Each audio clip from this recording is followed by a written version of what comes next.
There's a video I just watched, and I'm going to show you the video right in this my video. And after watching the video, all I could say is if you are a Southeastern politician, you are a Southeastern leader in Nigeria, including the South leaders, both political and in any position that you are, shame on you. Shame on you for playing the second fiddle and allowing it to be used just because of what you can get against an entire region. What a pity. The politicians of this country, the North, the West, have already divided this country economically. But they just force us together because they want to make the entire country. Nnamdi Kanu call for separation for things like this, and they detain him.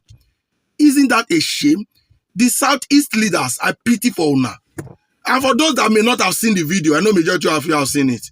Let's watch it together. Here it is.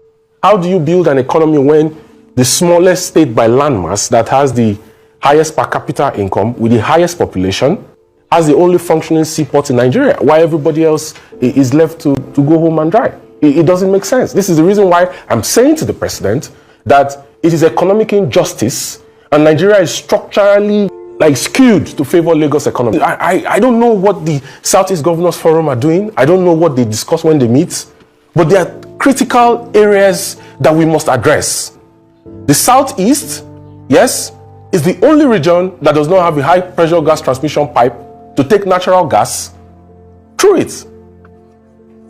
What exactly is wrong that it seems that there is like a calculated power share between the Northwest and the Southwest, and until every other region in Nigeria gets permission from the Northwest and the Southwest, nothing happens in their region? It doesn't make any sense. How can Mr. President be talking about renewed hope and economic transformation and increase in the per capita income of Nigerians and prosperity for Nigerians about building a $1 trillion economy when everything is centered around Lagos? Somebody imports a 40-foot container from Guangzhou to Lagos, and it will cost him 5 or 6 million naira to truck it to Aba.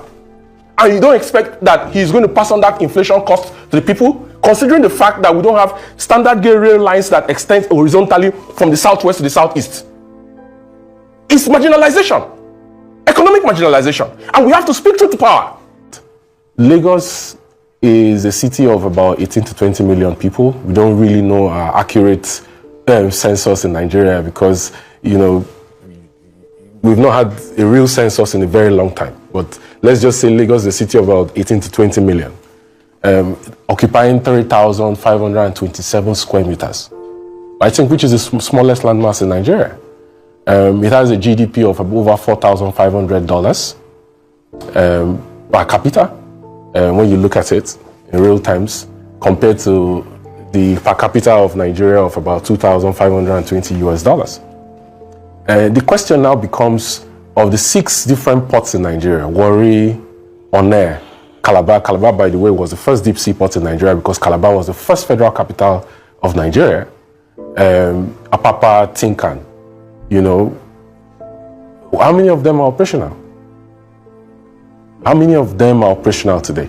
Look, Onne Seaport is designated as exploration and production for oil and gas, which means that if you're bringing any goods that is non-oil and gas cargoes, the rates that your charge is not, it makes the port uncompetitive. So if you bring a car through Onne, you're going to pay more as compared to what you pay in Lagos, which means that Lagos will be the preferred seaport for bringing in cars and every other cargo. And cars, by the way, are one of the major imports that constitutes a share of our major imports, especially from the US. Okay? Why would you not invest in raising the channel draft in Calabar? In 2006, a contract was awarded to a Dutch company to embark on rehabilitation of that seaport and to raise the channel draft.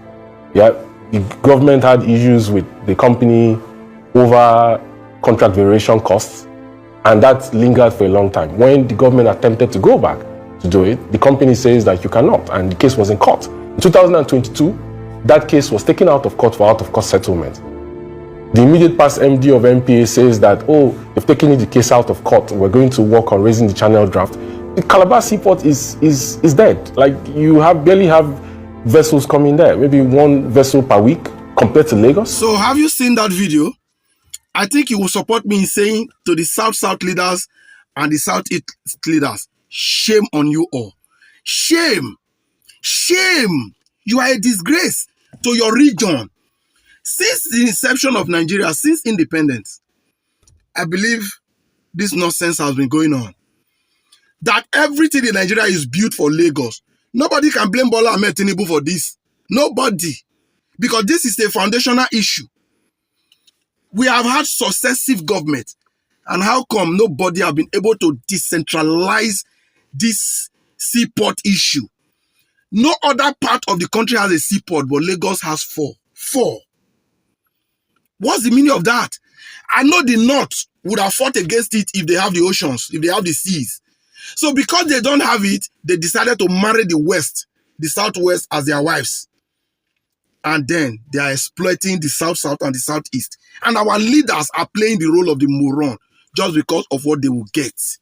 If you are a leader in the South and in the Southeast, when I mean leaders, political leaders, traditional leaders, religious leaders, and you are not speaking against things like this, you are not working to make sure that problems like this stop, shame on you. You are a disgrace to your region.